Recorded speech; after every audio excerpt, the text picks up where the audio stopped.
Dopo Brexit, le elezioni americane e quelle italiane, la Russia di Putin sta cercando di interferire anche con il vincitore del Festival di Sanremo. Nella notte degli hacker russi hanno condotto un attacco informatico contro i server dell'Ariston e hanno manomesso la classifica.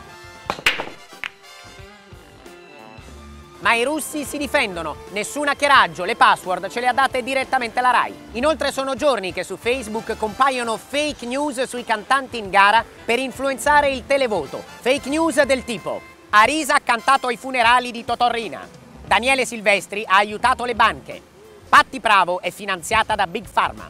Siamo qui con Simone Cristicchi. Simone, tu temi le influenze russe sul televoto qui a Sanremo? Sono seriamente preoccupato perché mi arrivano notizie da Mosca e sapere di questi sotterfugi che avvengono comunque mette in uno stato d'ansia. Ho visto sì delle situazioni che non mi sono piaciute, pacchetti di voti che vengono comprati in questi alberghi di lusso.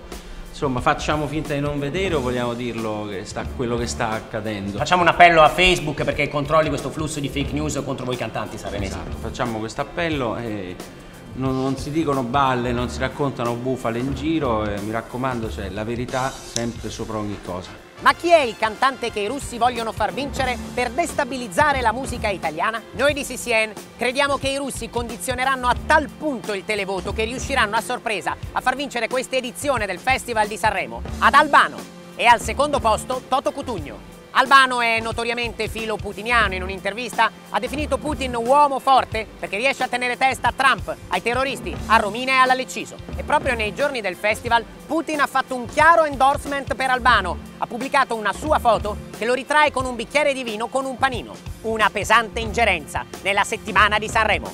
Il festival intende reagire? E come vedete dalla Francia sono arrivati qui a Sanremo i gilet gialli per destabilizzare il Festival della canzone italiana. Sono arrivati gli ospiti stranieri alle Festival de Sanremo. Vous voulez influencer la classifique provisoire du festival? Vous voulez la victoire de quel chantant? De quel chanteur? Ah, de quel chanteur? De quel chanteur? C'est un des meilleurs festivals du monde. Ah, attention! Ouais, le meilleur du monde. Vous êtes pour Baglioni? Oui! Les gilets jaunes pour Baglioni. Oui, Baglioni. Poutine, le président russe, veut la victoire d'Albano à Sanremo. Vous êtes d'accord? Bah oui, pourquoi pas, hein. Moi pourquoi pas. Hein. I gilet gialli per la vittoria di Albano alla 69esima edizione del Festival di Sanremo. Da Parigi è tutto, a voi studio.